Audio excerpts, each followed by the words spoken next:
بسم اللہ الرحمن الرحیم۔ السلام علیکم۔ آج تاریخ ہے 24 ستمبر سن 2021 بروز جمعۃ المبارک۔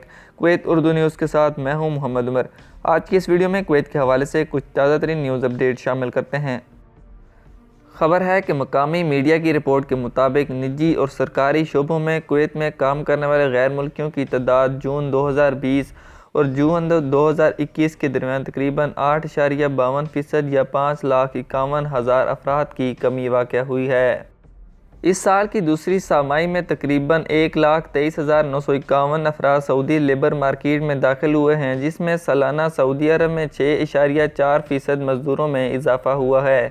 جون تک سرکاری اور نجی شعبوں میں کام کرنے والے سوشل انشورنس سسٹم کے سعودی سبسکرائبرز کی تعداد 2.6 ملین تک پہنچ گئی، جو کہ ایک سال پہلے 1.94 ملین تھی۔ اگلی خبر شامل کرتے ہیں کہ ہولی کے علاقے میں ایک حیرت انگیز سکیورٹی مہم کے نتیجے میں 35 خلاف ورزی کرنے والے افراد کو گرفتار کیا گیا ہے۔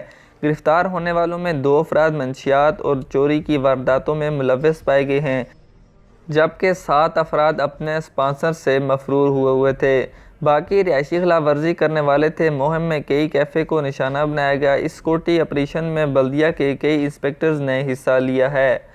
رہائشی قانون کی خلاف ورزی کرنے والوں کو رضاکارانہ طور پر ملک چھوڑنے کا موقع دیا گیا۔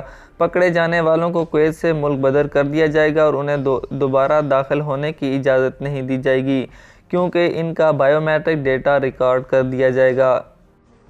اگلی خبر شامل کرتے ہیں کہ Kuwait directorate general of civil aviation نے 8 ایئر لائنز اور 8 ایئر لائن دفاتر پر جرمانہ عائد کر دیا ہے۔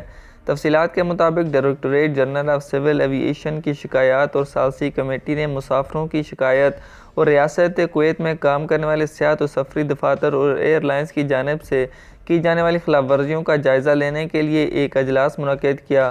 کمیٹی کے چیئرمین اور ایئر ٹرانسپورٹ ڈپارٹمنٹ کے ڈائریکٹر عبداللہ الرجی نے بتایا ہے کہ کمیٹی نے تمام خلاف ورزیوں بشمول 8 کمپنیوں جنہوں نے ایئر ٹرانسپورٹ مارکیٹ سے متعلقہ قوانین اور ڈی جی سی اے کے جاری کردہ سرکولر کی خلاف ورزی کرنے کے خلاف دائر کردہ شکایتوں کا جائزہ لیا۔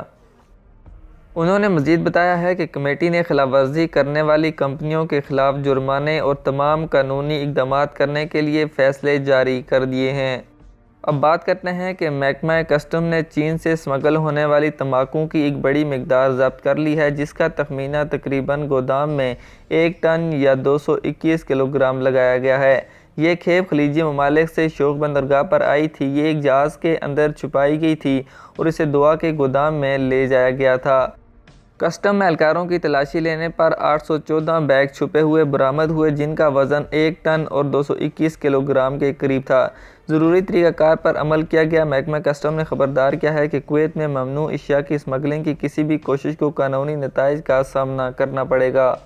اب کویت میں کرونا وائرس کے PCR ٹیسٹ کے حوالے سے خبر شامل کرتے ہیں کہ وزارت صحت سول میڈیکل سروس امور کی assistant under secretary doctor Fatima Al Najjar نے بتایا ہے کہ ملک میں PCR ٹیسٹ کی زیادہ سے زیادہ قیمت اگلے اتوار سے 14 کویتی دینار مقرر کر دی گئی ہے۔ رپورٹوں میں کہا گیا ہے کہ اینٹیجن ٹیسٹ کی قیمت بھی کم سے کم 3 کویتی دینار تک کم ہو گئی ہے۔ آج کی خبروں سے اتنا ہی۔ مزید خبروں کے لیے ہمارے YouTube چینل پر وزٹ کریں، ہمارے چینل کو سبسکرائب کریں اور بیل آئیکن کو ضرور پریس کریں تاکہ آپ لمحہ بلمحہ اپڈیٹ حاصل کر سکیں۔ مجھے دیجیے اجازت۔ اللہ حافظ۔